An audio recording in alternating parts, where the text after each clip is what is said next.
vais d'abord vous expliquer comment on fait pour gagner de l'argent et beaucoup d'argent. C'est ce qui nous intéresse dans la vie. Et puis ensuite, je vais vous montrer avec quel outil on a fait pour gagner de l'argent. Donc, je m'appelle Fabien Vacat, je suis le fondateur de OpenERP. C'est une société belge, enfin maintenant qu'il y a plein de sociétés.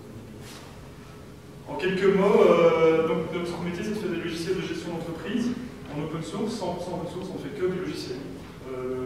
On est le plus gros éditeur belge, on est le plus gros en Europe.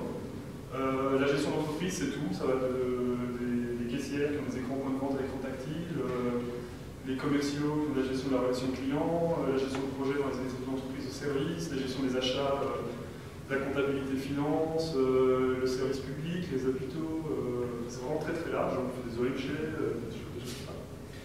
Tout en open source, 2000 modules, en 70 pays. Ma présentation est un peu vieille, il y a une ligne, on a 2050 modules aujourd'hui. Un module c'est par exemple la CRM, la gestion de projet, etc. Donc on est le logiciel d'entreprise open source et le open source le plus large du marché. Enfin, il s'appuie un peu pour nous en termes de feature, mais pas en termes de qualité sur leur fonctionnalité. On tourne à 1000 installations par jour, ce qui fait qu'on est le logiciel de gestion le plus installé au monde. Alors, malheureusement, on n'est pas encore le plus utilisé, c'est sur le next step, on est en train de se battre pour avoir une meilleure connexion entre les gens qui installent et puis qui disent je veux utiliser et puis qui utilisent. On est utilisé chez des clients comme La Poste, l'ENA, avec la Nationale d'Administration française, Danone. Danone déploie un nouveau pays tous les 2 mois sur OpenERP, une nouvelle société tous les mois sur OpenERP. J'avais 145 sociétés connectées chez Danone. Whirlpool, les chambres de commerce en Belgique, Médecins sans frontières, McKinsey Belgique, McKinsey Worldwide. Aujourd'hui, OpenERP, alors regardez pas les chiffres, c'est des informations, mais on a des intégrateurs dans 80 pays. Si on regarde la carte aujourd'hui, il est beaucoup plus rouge que ça. Donc ce sont les sociétés de services qui revendent de nos produits. On a la moitié de nos intégrateurs qui génèrent plus de 50% de leur chiffre d'affaires sur OpenERP. Donc c'est un vrai écosystème qu'on a créé. J'ai démarré tout seul il y a 6 ans, aujourd'hui il y a 5000 employés temps plein sur OpenERP. Pas dans la société, mais tous ceux qui sont chez nous ou chez nos intégrateurs. Donc on a créé un vrai marché. On a un peu plus de 1000 développeurs aujourd'hui sur Launchpad, qui est la plateforme de collaborative de développement. On tourne à presque 1000 demandes clients par jour sur OpenERP pour Worldwide. Ma société c'est 185 employés, des bureaux aux États-Unis, en Belgique, en Inde, maintenant on est aussi au Luxembourg, on est en train d'ouvrir en Mexique et au Panama. Et encore aussi en Asie. Et on est profitable. Donc ça vous donne quelques chiffres OpenERP. On a un modèle de développement indirect, c'est-à-dire que nous sommes l'éditeur. Notre rôle, c'est comme un éditeur traditionnel, on va trouver la logiciel Microsoft, c'est-à-dire notre rôle, c'est de faire des produits, un produit en particulier qui est différent. On a un réseau d'intégrateurs, ce que nous appelons les partenaires, qui sont des sociétés de services à valeur ajoutée, des SS2L, des SS2I, qui vont revendre.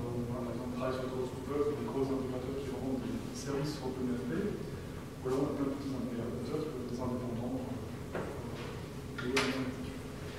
Donc on a un modèle à 2 niveaux. Nous en tant qu'éditeur, notre rôle c'est la recherche et développement, tout ce qui est maintenance, garantie de bug fixe, le contrôle qualité, les formations, etc.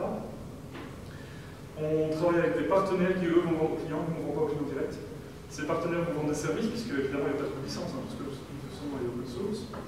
Donc ils vendent des jours hommes, en fait, c'est des boîtes de services, ils vont chez les clients. Vous voulez un nouveau logiciel de gestion d'entreprise, regardez, il est très joli, c'est super. Mais pour le mettre en place, on va peut-être développer des petites choses, on va l'adapter à vos besoins, on va récupérer vos données, on va former les utilisateurs, on va vendre un projet d'intégration à nos clients. Et après, le client, il est content. On tourne avec une structure à 3 niveaux comme ceci. Je vais vous expliquer comment on a fait pour grandir si vite et pourquoi l'open source a joué un rôle capital dans ce modèle. Ce que je vous explique là, c'est le modèle de développement, le business model de OpenERP particulièrement. La plupart n'ont pas le même modèle, d'ailleurs quasiment tous sont différents dans les éditeurs open source, et que Red Hat est open source. Nous sommes vraiment 100% open source, alors qu'en général, il y a des modèles open core où les gens sont une partie open source et une partie payante. Nous avons fait le choix d'être full open source, les gens qui sont chez nous, c'est des passionnés d'open source, moi en premier. On croit vraiment en la distribution de la compétence, des connaissances, etc. Alors, pourquoi l'open source nous a bien aidé? La première chose, c'est que l'open l'open source nous a permis d'avoir un développement très rapide de notre recherche et développement et surtout au moindre coût. Donc, sur OpenRP, aujourd'hui, on produit 60 nouveaux modules par mois. Alors, un module, il faut imaginer, hein, c'est la comptabilité en Pologne. Je sais qu'un éditeur traditionnel qui veut refaire une comptabilité en Pologne, il va se créer une société en Pologne, engager des comptables polonais, des développeurs polonais, et ça lui prend 3 ans. Nous, des modules comme ça, on en produit 60 par mois, qui sont faits par notre communauté d'intégrateurs, de partenaires, etc. Donc l'open source nous a permis vraiment d'avoir une très grande croissance. En général, si vous regardez les logiciels traditionnels, la croissance du produit est fonction de votre budget élevé. Plus vous investissez en recherche et développement, plus votre produit va être mieux, parce que c'est logique. Sur OpenRP, c'est complètement différent. La croissance du produit est faite par notre communauté, qui sont nos clients ou nos partenaires qui vendent des services dessus. Et en fait, la croissance du produit maintenant est fonction de la taille du nombre de clients que nous avons sur le système. Donc on a un produit, plus on a de clients, plus on est vite, et plus on est vite, plus on a de clients. Et donc on a un peu devenu le Wikipédia de la gestion d'entreprise. Wikipédia fait le Wikipédia de la connaissance, nous avons fait le Wikipédia de tout ce qui est gestion d'entreprise. Et ça a super bien marché, puisque maintenant on produit 60 modules par mois, il n'y a aucun logiciel de gestion qui a une couverture fonctionnelle comme la nôtre. On fait pas tout, mais vraiment beaucoup de choses. Et on a une croissance qui est plus rapide. Pour donner un ordre d'idée, ça peut être pour une société qui fait 16 milliards de chiffre d'affaires. Ils produisent à peu près 60 à 100 modules par an. Nous, on tourne à 60 par an. Donc on a un peu plus à faire qu'eux, il y a des couvertures plus larges que nous, on est. Mais le rythme est vraiment bien soutenu. C'est pas fait par nous, évidemment, c'est fait en partie par la communauté. L'open source nous a permis aussi d'être assez efficace sur le marketing. Alors pour ça, j'ai comparé. Oui, ma présentation date de 2018, elle est toujours d'actualité. J'ai comparé le branding de NetSuite et OpenRP. Alors vous ne connaissez pas NetSuite, c'est propre au marché des ERP. NetSuite, c'est le leader de la gestion d'entreprise en OSAS pour héberger aux États-Unis. Et c'est une bonne référence puisque c'est le leader sur un marché mature et eux-mêmes sont étant assez matures en bourse. Le budget de marketing de NetSuite en 2010, il a un peu monté aujourd'hui, était de 80 millions d'euros d'investissement en sales et marketing. Le budget de OpenRP à ce moment-là était de 200 millions. Et si vous regardez à gauche, c'est le graphe de Google Trends. Google Trends, combien de personnes ont tapé OpenRP, combien de personnes ont tapé NetSuite dans Google. Et vous voyez que OpenRP a rattrapé NetSuite avec un budget qui est. Alors je vais en profiter pour corriger les slides, parce que c'est juste 10 pendant 5 ans encore. Ça sera bien si c'est juste. Qui est 400 fois. Après, bien. Pourquoi? Parce que quand on est open source, on intéresse les universités, parce que quand on est open source, les gens peuvent télécharger gratuitement, parce que quand on est open source, on est dans les magazines que vous pouvez acheter dans les librairies, il y a toujours un CD et des logiciels gratuits. Donc vous avez une distribution des millions d'exemplaires à un coût zéro, parce que quand on est open source, on est distribué par Ubuntu, et donc ça vous fait une distribution à faible coût vraiment très importante et à un coût très fort.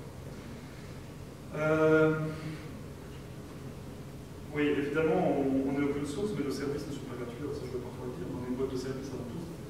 Donc ça ne veut pas dire que l'acquisition d'OpenRP sera nécessairement gratuite, parce que si vous avez besoin d'aide ou quoi que ce soit, là vous devrez payer pour le service d'accompagnement. Mais vous pouvez aussi le faire gratuitement si vous vous démerdez pas. On fait tout pour que vous puissiez vous démerder. Donc, le modèle open source nous a permis d'avoir une visibilité incroyable à un coût très très faible. Bon, alors je vous ai expliqué comment on fait pour ne pas dépenser d'argent. Non, je vais vous expliquer comment on fait pour gagner de l'argent. Donc, comment est-ce qu'on fait pour gagner de l'argent avec OpenRP? Alors, je vais d'abord vous expliquer comment les autres font pour gagner de l'argent. Comment Microsoft Dynamics, qui est un concurrent à notre produit, et SAP, qui sont les leaders. Si vous voulez acheter un ERP aujourd'hui, donc un logiciel de gestion qui va gérer toutes votre entreprise, le coût global d'acquisition d'un ERP traditionnel il va être 0 à 10% pour l'étude, selon que vous fassiez en interne, vous sous-traitiez l'étude, savoir qui est le meilleur, quels sont nos besoins, analyser nos processus internes, etc. Vous allez avoir un coût de licence qui va être à peu près 25% du coût global d'acquisition, et le reste avec du service. Vous avez besoin de former vos gens en interne, de faire des analyses de projet, de développer parce que vous avez des besoins spécifiques, etc. Et donc le coût va se libérer comme ça. Donc si on veut se comparer par rapport à un ERP traditionnel, la différence elle va être de 25%, qui est la part de la licence sur un tel coût d'acquisition, puisque le reste de l'analyse c'est des coûts de service. Donc voilà, donc on est majoritairement sur un marché de service et pas un marché de produit. Donc après la vraie question est de se dire comment est-ce qu'on fait pour rester compétitif sur ce marché en ayant un manque à gagner de 25% par client, parce qu'on n'a pas sur une licence, mais on prend les autres revenus par mois. On a comparé, malheureusement il n'est pas à l'échelle de données qui sont aussi bien, le PNL, donc le compte des résultats en français, de SAP et de OpenRP, Et si vous regardez les revenus des SAP, qui est une bonne référence parce que c'est un éditeur qui est mature. Donc, les années qui est là, ces chiffres sont plus ou moins, ces facteurs sont plus ou moins importants. Ben, dans ces revenus, alors les revenus sont en rouge, dans les revenus, ils vont avoir 30% de revenus en services divers, des consultants qui vont aider les gens, faire des formations, etc. Ils vont avoir 45% de support et maintenance, et 25% de leurs revenus, c'est de la licence. Donc ça, c'est un éditeur traditionnel. Et ensuite, ils vont avoir les coûts en sales, en marketing, les coûts recherche et développement, les coûts des services et l'administration. L'administration, c'est, je sais pas, les ressources humaines, les gens comme moi, et la différence entre les deux, c'est leur marge. Si on veut se comparer par rapport à eux, et c'est là que vous avez le compte des résultats mis à l'échelle qui vous connaîtrez, ben on a la même chose, on a les revenus des services divers, support maintenance, on n'a pas la licence, par contre on a diminué tous nos coûts. Et à la fin, ça nous donne des marges. Alors j'ai pas eu l'idée qu'on avait des marges beaucoup plus grandes, mais en réalité on a des marges beaucoup plus grandes. Et ça nous permet donc, parce qu'on a divisé nos coûts par 400 sur le marketing, on a divisé nos coûts par 10 sur les valeurs de recherche et développement, même si on perd 25% sur les revenus, mais quand on divise nos coûts par 10, ben, vous imaginez que la marge derrière est importante. Et ce qui est très important pour une entreprise pour grandir, ce n'est pas les revenus, c'est la marge. Combien vous allez dégager de bénéfices, parce que ça va permettre d'engager une nouvelle personne. Donc voilà, alors juste pour ceux que j'ai peut-être été un peu vite sur ma présentation, faire bien la différence entre licence et maintenance. Quand vous voulez acheter un logiciel, vous avez la licence et la maintenance. La licence, c'est le one-shot que vous payez pour acheter le logiciel, juste pour pouvoir en bénéficier. Ça, évidemment, on n'en a pas dans le logiciel, la licence est zéro. La maintenance, c'est ce que vous avez payé chaque année pour avoir quelqu'un lui crier dessus au téléphone s'il y a quelque chose qui ne marche pas, pour migrer à la version suivante, pour être sûr que vous avez des anti-bugs, si ça plante, vous n'êtes plus livré, le jour il y a quelqu'un qui vient pour réparer, ça c'est la maintenance. Donc nous n'avons pas les revenus de licence, par contre on garde évidemment les revenus de maintenance, qui sont les revenus les plus importants puisqu'ils sont récurrents.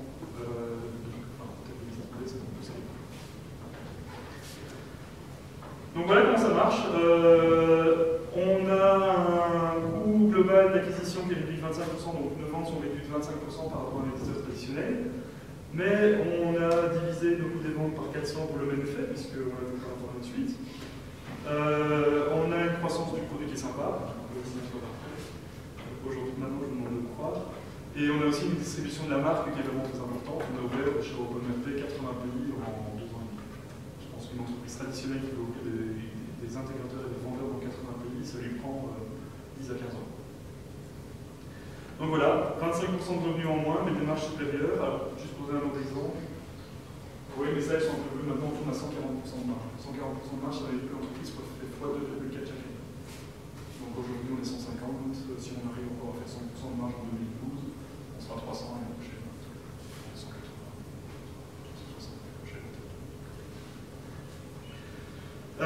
Donc ça marche quand même bien, le logiciel libre, malgré tout ce qu'on peut croire. Il y a moyen de faire un business qui tourne pas uniquement sur des licences. Après, je ne vous le montre pas parce que là, c'est une présentation de financier, mais en plus, on se marre bien. Parce que c'est sympa, on fait des choses auxquelles on croit, parce qu'on se fait engueuler par la communauté, parce qu'on se fait féliciter par la communauté, parce que ça nous permet d'être ouverts sur tout ce qu'on fait, de ne pas protéger ce qu'on fait, etc. Donc c'est beaucoup plus sympa comme on montre.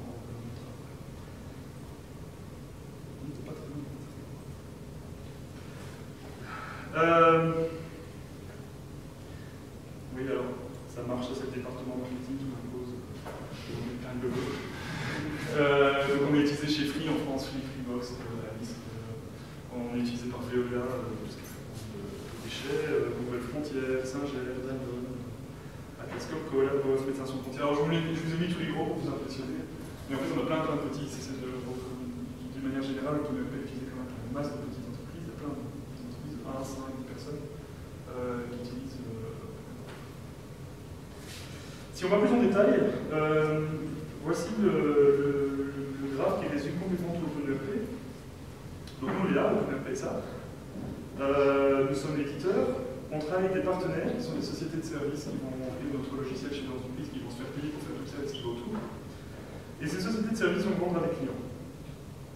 Ils vont vendre un projet, ça va être un projet par exemple de 100 000 € pour analyser les processus, intégrer le logiciel, récupérer les données, former les utilisateurs finaux, tout ce qu'il faut pour intégrer le projet dans une société existante. Ils vont vendre leur projet, 100 000 €, ils vont être très contents, ils vont se mettre 30-40% de marge dans la poche. Et au passage, ils vont vendre la maintenance qui sera notre produit à nous. Donc, sur les 100 000 €, il va y avoir 15 000 € pour OpenERP, que le client va sous-traiter annuellement, qui sera le contrat de maintenance marché, on raconte si ça ne marche pas, et ce genre de choses. Donc voilà, comment ça fonctionne. On trouve des partenaires, on en a 80 pays, ces partenaires vont trouver des clients. Enfin, en réalité, on a un pool plutôt de push, c'est plutôt le client qui fait qu'on a des et puis ces clients vont aller vendre leur projet parce qu'ils veulent gagner, ce sont des boîtes de services, ils veulent vendre leur job. Et puis derrière, ils vendent notre maintenance et nous gagnons 15% à peu près sur chaque partenaire sous forme de contrat de maintenance. L'intérêt, c'est que ces 15% d'un projet sont récurrents annuellement, chaque année, ils nous payent chaque année. Donc on peut commencer à capitaliser. Ça, c'est la première partie. Alors, ce qui est sympa aussi, c'est que les partenaires nous payent pour les partenaires. Donc, OpenRP, c'est une marque déposée, donc on doit les former, on doit les aider à gagner des projets, on leur donne des leads, puisque les clients vont sur openrp.com et disent ah, il est super le produit, je voudrais l'acheter.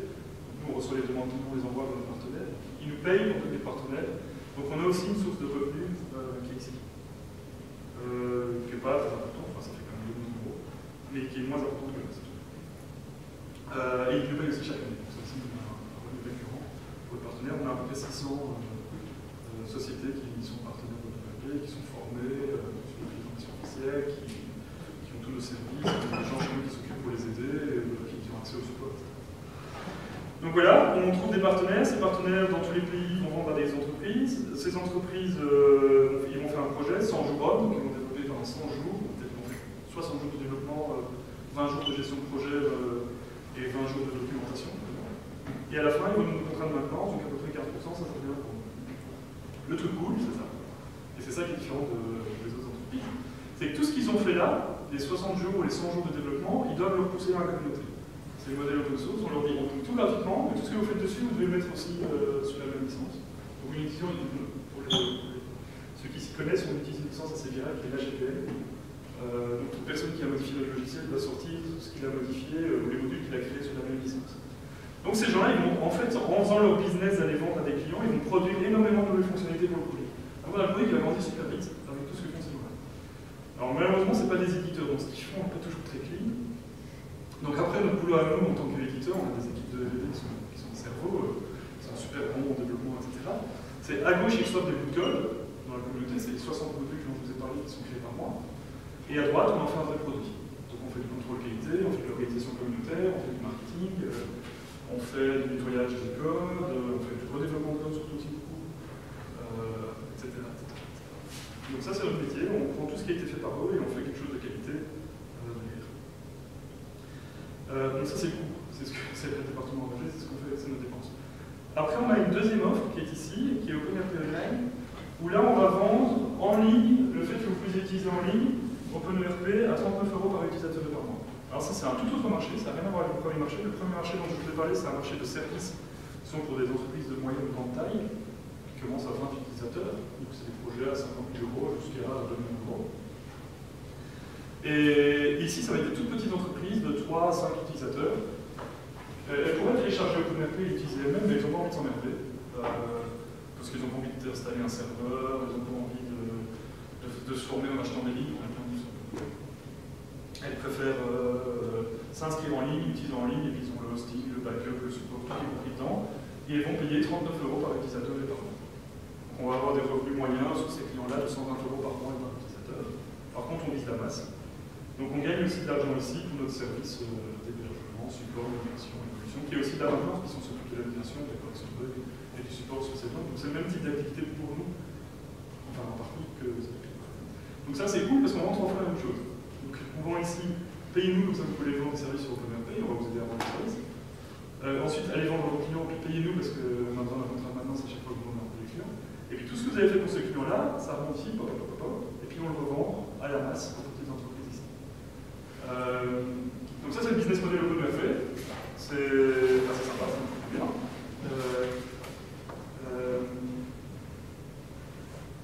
Voilà. Je sais pas ce que je peux vous dire de plus. Je sais pas si vous avez des questions là-dessus, si c'est clair. Tout le monde s'endort ou tout le monde est scotché? Okay. Je vais peut-être vous montrer à quoi ça sert, parce que pour l'instant vous m'avez cru sur le fait que je dis c'est super, c'est génial, ça marche bien. Je peux peut-être vous montrer le produit, comme ça vous voyez ensemble. Une question, les contrats de maintenance sont obligatoires? Non. On a que 20% des gens qui prennent un contrat de maintenance. Je vois un petit peu en fait, on est plutôt 10%. vont dire essayer d'avoir 20%. Les partenaires ne sont pas obligés de Personne n'est obligé de l'open source, tout le monde fait ce qu'il veut. Ah oui. Ils viennent chez nous simplement parce que on leur donne des incitants super importants ou parce que c'est dans leur intérêt. Parce que ça coûterait trop cher de le faire eux-mêmes. Heureusement, en fait, je considère qu'il y a deux types de services. On est une boîte de services, mais il y a deux types de services. Il y a le service one-to-one, faire de la consultance chez quelqu'un, c'est le service 1. Je peux en faire 3 fois si je veux le faire chez 3 personnes. Il y a du service one-to-many, par exemple corriger un bug, je le fais pour un client, ça bénéficie à tous les clients. Et en fait, si on peut faire la différence entre les différents types de services, nous on prend les services one-to-many, vous prenez les services one-to-one. Et ça c'est plutôt pas mal parce que en fait c'est ce qu'il a. Ça nous permet d'avoir des grandes marges parce qu'on a besoin de grandes marges parce qu'on a besoin de payer un département électrique qui coûte super cher. Oui. Pour le logiciel SaaS donc hébergé, là il n'y a pas besoin de partenaire si je veux. Là c'est en vente direct. Oui. Et vu la licence AGPL, le partenaire pourrait se dire aussi, moi je vais installer un serveur chez moi Et faire du SaaS. Oui. Il y en a plein qui le font. Là, il y a des techniciens qui le font. Et ils sont stupides. Ça ne peut pas marcher. Le problème du SaaS, c'est que c'est extrêmement compliqué de faire du SaaS. Et ça ne marche que quand on a une masse d'utilisateurs. Parce qu'on a des coûts fixes qui sont assez élevés, de maintenance, d'évolution, de serveurs, et surtout des coûts commerciaux plus petits, parce que si on veut la masse, il faut des investissements forts en marketing, bien sûr. Donc ça ne est rentable qu'à partir où on a, par exemple, 1000 clients. Le problème des entreprises qui vont le faire sur le côté, c'est que toute la visibilité est chez nous. Les gens connaissent, c'est OpenRP. Même pas OpenRP SA, c'est une société, c'est OpenRP le produit. Donc tout vient chez nous, donc nous on est facilité à faire une offre low cost à 30 € parce qu'on a 1000 leads entrants par jour. Le gars qui veut faire son offre sur le côté, il va faire quoi? Il va devoir se mettre beaucoup moins cher que nous pour qu'il y ait de la différenciation. Il va se mettre à 20 €, ce qui est quasiment impossible d'être rentable à 20 € par utilisateur. Il va devoir investir massivement en marketing parce qu'il ne va pas avoir les 1000 leads par jour que nous recevons. Donc in fine, ils vont rentrer dans un système où ils vont vraiment avoir du mal à le faire. Il y en a quelques-uns qui le font, mais pour moi, dans un an, ils le font. Et puis ça ne me dérange pas, en open source, les gens peuvent faire ce qu'ils veulent avec OpenRP. Moi, mon intérêt, c'est que les gens utilisent. Je préfère que quelqu'un utilise OpenRP même s'il ne marche rien, plutôt qu'il a choisi un autre produit. Et à long terme, la vision, c'est donc le marché des entreprises un peu plus grandes avec les partenaires et les...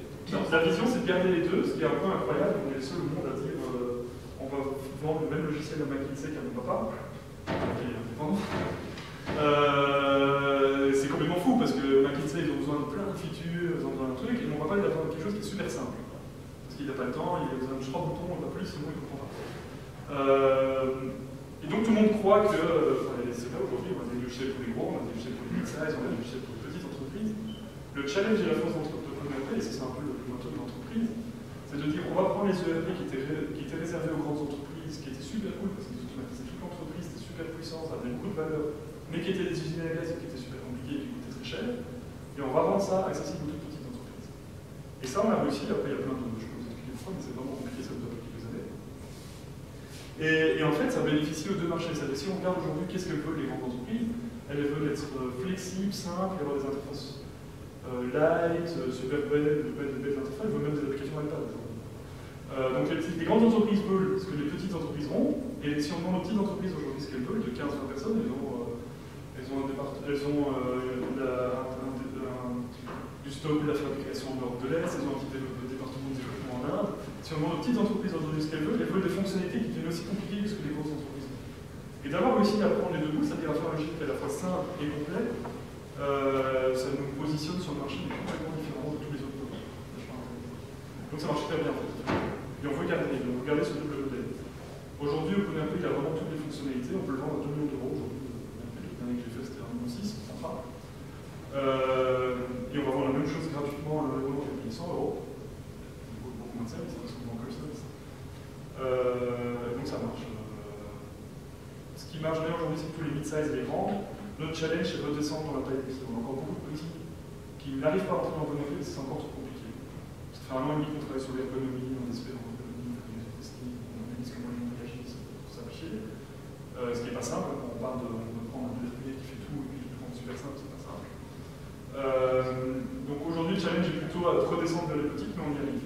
C'est ce que je vous disais en tout début, on a 1000 installations par jour, ouais, c'est super. Mais derrière, il y a peu d'utilisateurs, je ne sais pas combien, on trouve peut-être 10 ou 100 nouveaux utilisateurs par jour. C'est parce qu'il y en a encore plein qui trouvent que c'est trop long. Il y en a plein qui sont contents. Le challenge, c'est de rester 30, 40.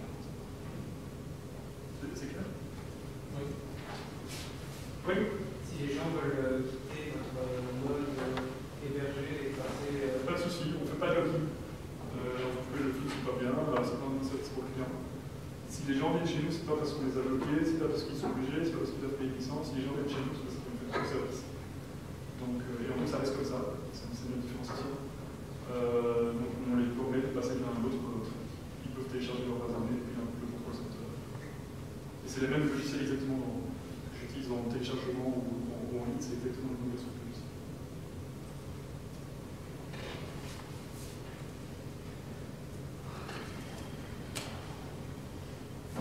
Donc voilà à quoi ressemble OpenERP.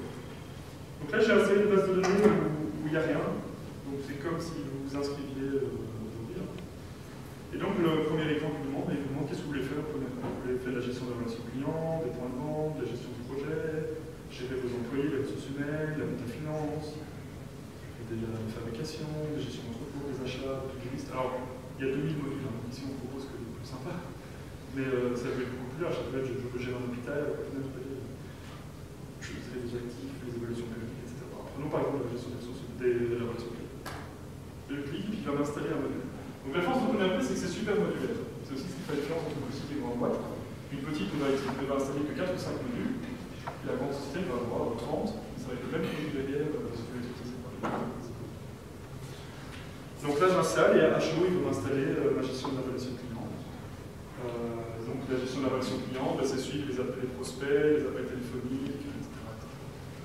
Donc voilà, quand on se connecte dans la gestion de la relation client, j'ai mon petit tableau de bord en tant que commercial. Quelles sont mes opportunités en cours, les prochains revenus estimés par stage. J'ai 15 000 euros, 150 000 euros en proposition, j'ai 0 euros de nouveau, j'ai peut-être 10 000 euros qui sont qualifiés. Donc voilà, et je peux aller dans le menu dans le commercial. Je vais avoir des leads, donc les leads, c'est quelqu'un qui téléphone, par ça devient un lead. Parfois, on appelle ça suspect en français. Et les leads vont se transformer en opportunité commerciale. Donc là, je suis commercial, je vais gérer mon pipe d'opportunités. Si vous voulez, chaque cas, c'est une opportunité, je vais pouvoir vendre quelque chose. Lui, je vais vendre 3 000 euros, il veut acheter un kitchen design project, et la prochaine action, c'est lui envoyer un catalogue par courrier.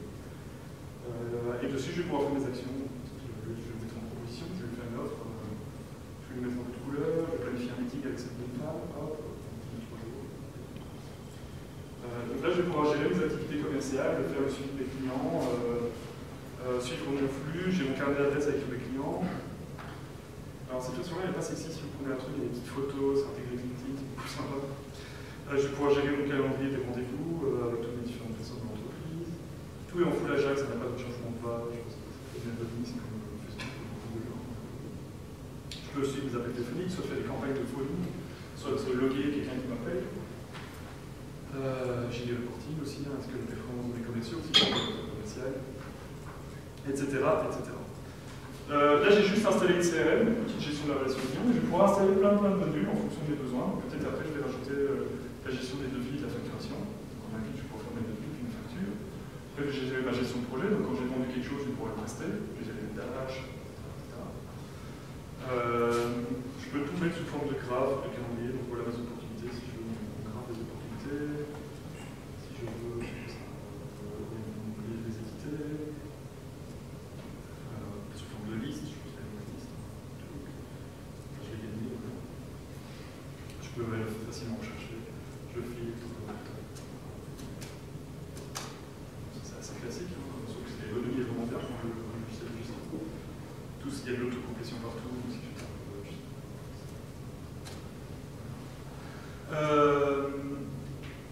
Mais après, je vais pouvoir installer des modules. Et plus je vais installer des modules, donc là j'ai une petite entreprise très simple, je veux juste suivre ses prospects. Ses prospects, son carnet d'adresse et ses calendriers. Mais après, si je veux plus de fonctionnalités, je vais installer plus de modules. Donc pareil, je vais dans les modules, je vais les installer. Là, je vais aller dans une page que j'ai déjà installée, c'est un peu plus vite. Sinon, ça prend une minute. Ce qui est pas mal, hein, chez les concurrents, c'est pour paramétrer un truc. Installer, paramétrer.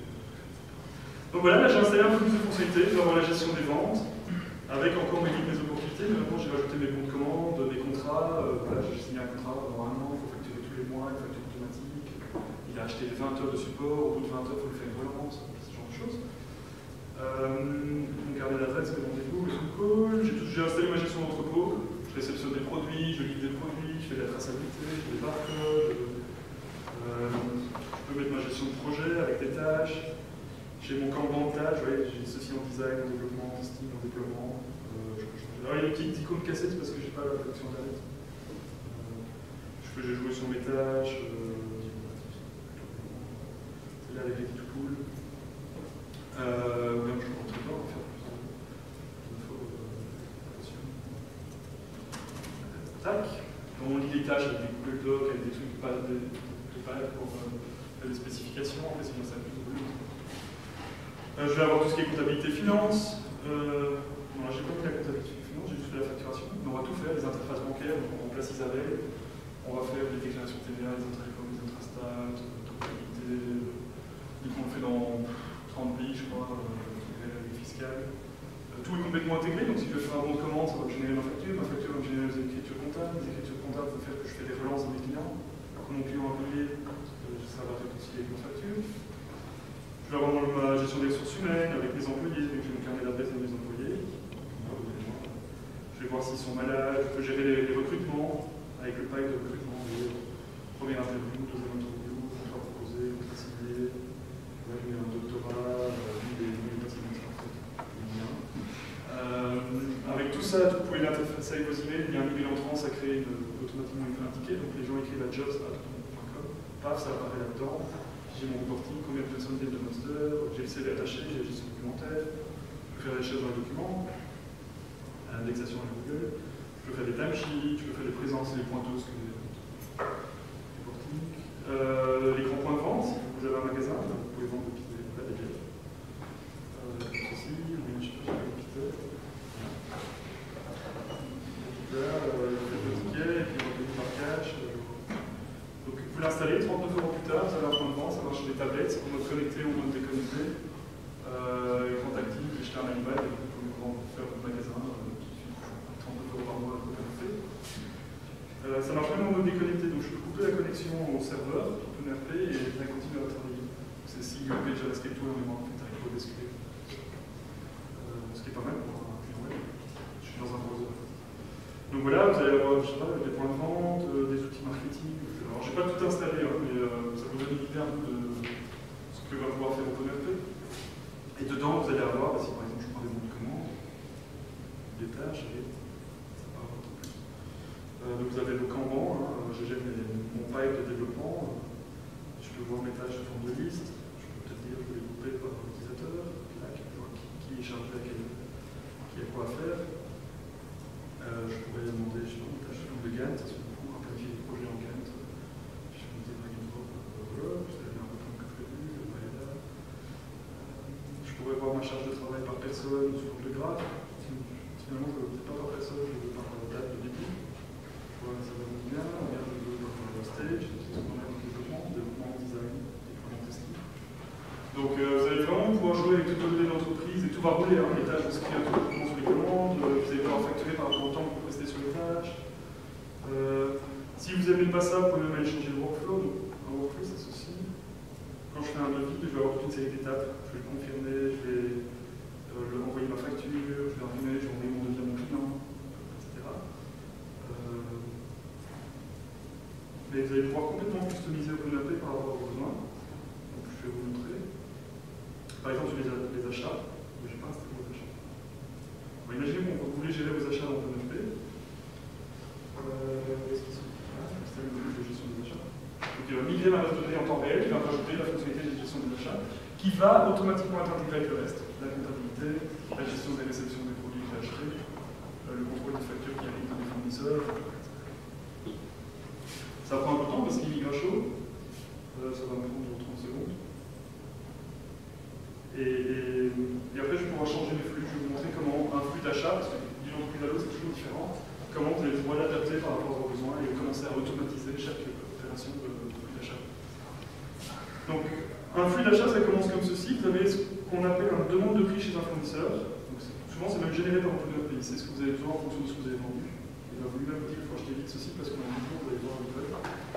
Et le flux est suivant. Vous avez donc ici, je dois acheter de la glace, 1 gramme. Et je vais convertir ma demande de prix en commande parce que j'ai décidé d'acheter. En fait, tout comme chez eux. Et vous voyez, là c'est approuvé, puis maintenant je peux imprimer et envoyer à mon fournisseur pour qu'il livre les choses. Imaginons que vous vouliez changer ça. Dans certaines entreprises, on dit que toutes les commandes de plus de 500 € doivent être validées par le directeur des achats. Donc on doit comment adapter les besoins des clients. Là, on va modifier ça. Donc là, je vais pouvoir aller dans, par exemple, l'éditeur de flow. Donc voilà le flux des achats. Alors, j'ai regardé la version. Il n'est pas beau, le flux est plus beau que ça. Mais bon, disons que c'est un outil technique. Et donc là, vous allez avoir une demande de fiche d'un fournisseur, j'achète. Après, j'ai contrôle de la facturation et contrôle des produits que j'ai réceptionnés. Et je vais rajouter un nœud, par exemple, je voudrais faire de la validation sur ce que j'achète. Voilà, comme ceci. Voilà, et je vais dire que je veux de la validation si mon montant est plus grand que 1000. Tac. Et ensuite, je veux qu'on appuie sur un bouton. Je demande une approbation supplémentaire si ma commande est à plus de 1000 €. Alors c'est un outil technique, hein. Si vous plantez, vous crachez le système, évidemment. Et je vais dire que si la commande est moins de 1000 € ici, j'ai pas besoin de validation parce que les personnes, les employés peuvent acheter automatiquement si c'est pour 1000 €. Ce sont des expressions Python. Donc voilà, j'ai juste fait ceci. J'ai dit, quand je dois confirmer une commande, si c'est plus de 1000 €, je veux une flux de validation, et ensuite quelqu'un doit approuver. Si c'est moins de 1000 €, j'accepte que ce soit validé. Donc là, j'ai changé, j'ai complètement adapté au communauté par rapport à mes besoins. Donc je vais en prendre un autre. Celui-ci, il a moins de 1000 €, donc vous voyez, je suis en request for quotation. Je convertis pour acheter. Là, c'est approuvé, et je peux tout de suite imprimer. Alors j'ai plein de outils parce que je me suis mis en mode développeur. C'est un peu gênant. Là, vous voyez, c'est approuvé, je peux imprimer. Si je fais une commande de plus de 1000 €, j'en ai une ici à le flux. Je dis OK, je vais acheter. Ah, vous voyez, waiting for approval. Et maintenant, il faut que mon responsable des achats. Après, je vais aller sur ce nœud-là, je vais envoyer un mail à mon responsable des achats, je vais mettre un rôle. Il faut être directeur des achats pour pouvoir valider. Vous allez pouvoir comme ça tout modifier dans le ERP assez facilement. Je vais prendre un autre exemple, on a une fiche client par exemple. Donc voilà, j'ai une fiche client ici. Vous avez son nom, différents contacts dans l'entreprise, il y en a plusieurs.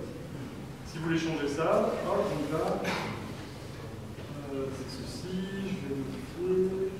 Et je vais rajouter un champ, par exemple, je voudrais savoir si ce client-là est certifié ISO 9001. Je vais faire un nouveau champ. Est-ce qu'il est ISO 9001 ?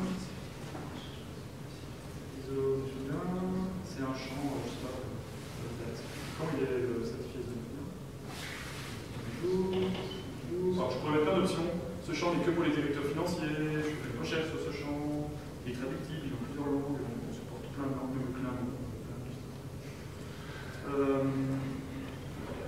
après, quand on travaille avec des communautés, on fait des idées bizarres. Et vous voyez, maintenant, je peux aller mettre sur mon client, est-ce qu'il est certifié de 2001 et il est de plus de. Vous allez pouvoir changer les écrans, les workflows, les rapports, je vais vous montrer, on a des plugins OpenOffice, les graphes, les statistiques, on a des cubes, vous pouvez modifier, faire vos tableaux de bord vous-même. Donc après, ce qui est chouette, c'est que c'est super modélisable, c'est-à-dire qu'on peut partir de l'existant, je dis que tu connais bien, ça va couvrir 90% de votre besoin, et puis le 10% qui met, en paramétrage, on va faire vraiment un logiciel qui colle aux besoins de l'entreprise. Chaque entreprise est un peu différente. Voilà, alors tout est open source. Ce que je vous montre là, c'est une version que j'ai installée là aujourd'hui. La version, si vous la téléchargez d'Internet, vous aurez exactement la même version, j'ai rien fait de spécifique dessus. Les données que vous voyez sont les démos data, c'est-à-dire quand on installe une base de données, on dit est-ce que je veux des démos data, je vais partir sur une base de données vierge. Là, je mets les démos data, c'est plus facile pour vous montrer des exemples. Mais donc là, c'est vraiment full open source, vous pouvez télécharger, et faites-le d'ailleurs, vous pouvez rappeler si vous avez besoin de service.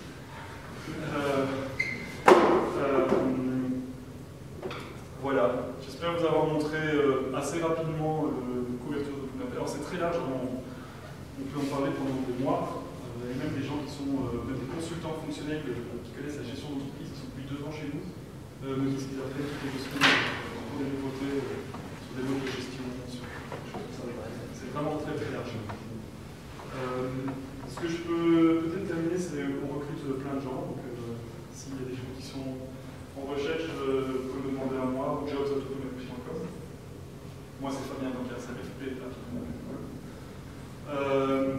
On recrute des développeurs, des consultants fonctionnels, des account managers et des commerciaux pour l'instant, en Belgique. Si vous voulez partir au Mexique,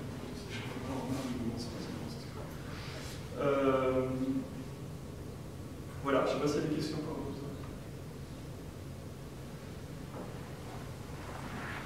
Quand un partenaire vise, par exemple, tu as cité le cas de la comptabilité en Pologne. Oui. Je suppose que cette entreprise-là vise la comptabilité polonaise, etc. Une fois qu'ils ont développé leur produit, ça revient chez toi, tu le généralises. Et je le vends via le FOSAS et à d'autres partenaires. Il y a d'autres partenaires en Pologne. Enfin, je ne le vends pas parce que c'est open source, mais le fait d'avoir cette fonctionnalité comptabilité en Pologne me permet de toucher plus de clients. Toi, tu en touches directement en plus, et celui qui, au départ, le développe. Lui fait tout son service autour de ça, donc il est content aussi parce qu'il peut commencer à faire du service sur la comptabilité polonaise. Donc c'est vraiment un système gagnant-gagnant. Et d'ailleurs, si on regarde les relations éditeur-intégrateur traditionnelles, en général, l'éditeur c'est le roi et l'intégrateur il se fait un peu écraser par l'éditeur. Si vous essayez de travailler avec Microsoft, vous avez des Microsoft Certified, puis tu dois vendre autant, si tu ne vends pas autant, tu deviens new partner, je ne sais pas quoi, et puis si tu ne vends pas, on peut même te retirer ta licence de partenaire Microsoft. Donc en général, ils travaillent par contrainte, les éditeurs intégrateurs. Chez nous, c'est complètement différent parce que je suis optionnel, ils pourraient même le faire sans moi. Donc nous, ce que l'on fait avec nos intégrateurs, on fait du win-win. On fait que du win-win. S'ils viennent travailler avec nous, c'est parce qu'ils ont des intérêts à le faire. Donc on va travailler par incite, on va dire, par exemple, si tu vends bien, on va te donner plus de clients. On a 7000 clients par jour qui arrivent chez nous, qui disent je veux connaître. On lui dit, on va les envoyer à tous les systèmes de géolocalisation, de conversion. Et on envoie ça, c'est ceux qui vendent le mieux. On va lui dire, si tu développes ton module comptabilité polonaise, on va faire une communication dessus et tu vas avoir beaucoup plus de clients. Et si nous avons de la demande de comptabilité polonaise, on le vend par préférence chez toi, parce que c'est toi qui l'as développé. Donc on a recréé un écosystème complètement différent de ce qui se fait habituellement, où tout le monde travaille sur le même pied d'égalité. Alors c'est un peu chiant, hein, je voudrais avoir la puissance de Microsoft vis-à-vis des intégrateurs. Je voudrais pouvoir leur dire, si tu ne fais pas 100 000 €, tu sautes. Mais ça ne marche pas, on a l'impression de se refaire avec. Donc on est obligé de se dire que on est optionnel, et donc il faut mettre en place ce qu'il faut pour que les gens viennent travailler. Donc l'entreprise qui vise un marché niche peut avoir un accord avec vous pour recevoir. Ouais. Moi je vais investir 6 mois à développer une gestion d'hôpitaux, par exemple. C'est un gros investissement pour moi. J'ai déjà mes 3 premiers clients, donc je vais rentabiliser mes 3 premiers clients. Mais faisons-le ensemble, et comme ça, dès que vous avez une demande d'hôpital, vous l'envoyez, et puis moi je vous vends votre modèle d'entreprise, et vous me donnez le lead, et comme ça je peux en plus. Et on fonctionne comme ça. Alors c'est pas si simple, hein, avec le forward de lead, il faut même gérer les partenaires, j'ai des équipes de dizaines de personnes qui font ça. Avec le forward de lead, il y a toute une logistique géolocalisation, parce que quand tu traites 1000 emails en temps par jour, pour l'envoyer à la bonne personne, en fonction de bons critères, c'est pas compliqué. On fait rentrer dans une campagne marketing. Si j'ai un truc, tu veux, on te fait quoi de côté. Oui, je vois pas. Donc c'est une vraie organisation, ça nous a pris quand même des années à y arriver. Et en fait, on a plutôt souffert pendant 4 ans, on s'est fait tromper. C'est vraiment compliqué à ce que les engrenages marchent bien. Mais maintenant que ça tourne, c'est chouette. Ah, oui.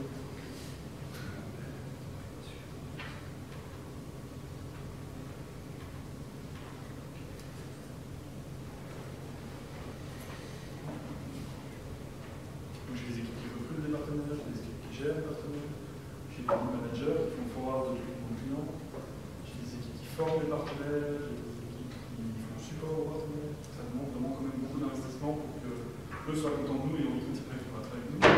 Et que nos partenaires, qui sont parfois des petites boîtes qui démarrent, qui touchent pas nous, ils sont des très bons techniciens, mais ils ne sont pas vraiment dans le business, et c'est nous à leur apprendre le business. Donc je veux dire, si tu veux rendre ton il faut faire comme ça, comme ça, comme ça. Et on les fait monter, et plus on monte, plus on monte le service.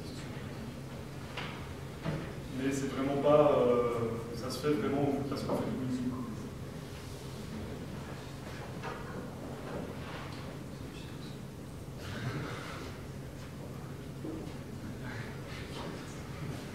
Je passe à d'autres questions maintenant.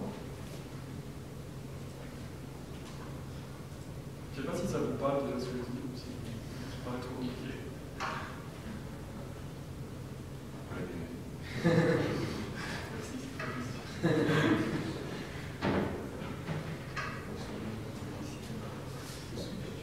ouais, mais c'est pas grave.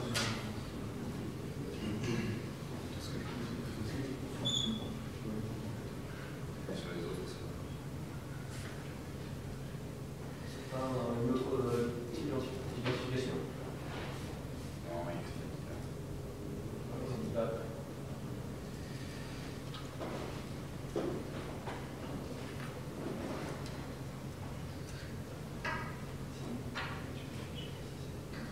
Après, ce que je vous ai pas dit, c'est que c'est pas si simple. Je vous ai dit, tout est beau, ça marche bien, on fait 200, presque 50% de croissance par an, on a 175 employés. Ce qu'il faut savoir, c'est que ça marche que sous certaines conditions. Ça marche que si on est leader dans son secteur, c'est ça le problème de l'open source. Si vous êtes le numéro 2, vous êtes rien, parce qu'en fait, comme c'est un marché en totale transparence, les gens peuvent tout tester et ils vont automatiquement sur le meilleur produit. Donc il y a un effet de consolidation sur le meilleur là-dessus, qui a plus de gens vont plus vite. Donc être le numéro 2, malheureusement, ça ne marche pas dans l'open source. Ça marche dans le propriétaire, parce qu'on fait de la politique de différenciation, on répond sur le marketing, du commercial. Dans l'open source, ça marche moins bien. C'est pas si simple non plus parce que vous devez en permanence vous justifier, parce que vous êtes optionnel dans la boucle, donc il faut arriver à créer vraiment des bons engrenages où tout va bien ensemble, où les gens vont travailler avec vous, et on peut connaître les boîtes informatiques. La dernière chose qu'ils ont envie de faire, c'est de sous-traiter quelque chose. Donc il faut arriver à créer un système d'incitant qui est fort, tout en sachant qu'on ne peut pas appliquer des contraintes parce qu'on est ouvert, si on les emmerde, on simplement fait sans nous. Et donc ça va quand même longtemps. On est, je pense, dans un business model qui est celui dont on a plus aujourd'hui depuis 2 ans. Et j'ai dû lever 30 millions d'euros pour arriver à le faire parce qu'on a dû faire un switch complet. C'est pas, là, je vous présente le résultat fini, ça allait bien, mais c'est vraiment un parcours difficile. Par contre, je pense en fait que si on veut résumer l'open source, c'est plus compliqué, mais quand ça marche, le levier est plus important. Ça nous permet d'aller beaucoup plus vite si on arrive à faire correctement. Je ne sais pas, il va faire.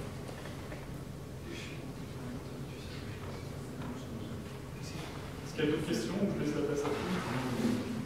Est-ce qu'il y a encore beaucoup de clients qui ont genre peur d'installer quelque chose d'open source et laisser tourner toute leur entreprise? Je pense qu'on est un très bon éducateur d'abord. Malheureusement, j'ai plus beaucoup de concurrents. Ce qui fait un peu chier. Avant, on avait des concurrents, ce qui était bien parce qu'ils éduquaient le marché. Maintenant, je me retrouve un peu tout seul à éduquer le marché. Parce qu'ils sont tous, j'ai dit, avec le meilleur qui est. Donc on se retrouve à devoir éduquer sur l'open source en entreprise, en gestion. Je peux dire que ça a beaucoup évolué. Aujourd'hui, c'est plus tellement un problème. Ça arrive quand on rentre dans des banques ou quoi, c'est vrai qu'il y a besoin de se justifier chez un directeur financier, des choses comme ça. Mais c'est largement compensé par le fait qu'aujourd'hui, il y a une demande d'open source. Donc, ok, on a peut-être quelques clients qui sont plus durs pour rentrer dedans. Par contre, il y en a qui veulent de l'open source, et comme on est le seul à faire bien correctement la gestion d'entreprise en open source, c'est bien aussi l'avantage. Donc l'un compense largement l'autre. Globalement, le fait d'un point de vue marketing, même très positif. Je pense qu'avoir 1000 demandes de clients par jour, c'est qu'ils savent avoir tant de nous. Alors c'est complètement débile parce qu'ils investissent des dizaines et des dizaines de millions en marketing. Et moi j'ai 3 pauvres gars qui font du marketing. Alors ils sont pas pauvres, c'est vraiment très doués, mais c'est petit comparé à ça. Voilà. Ok, merci.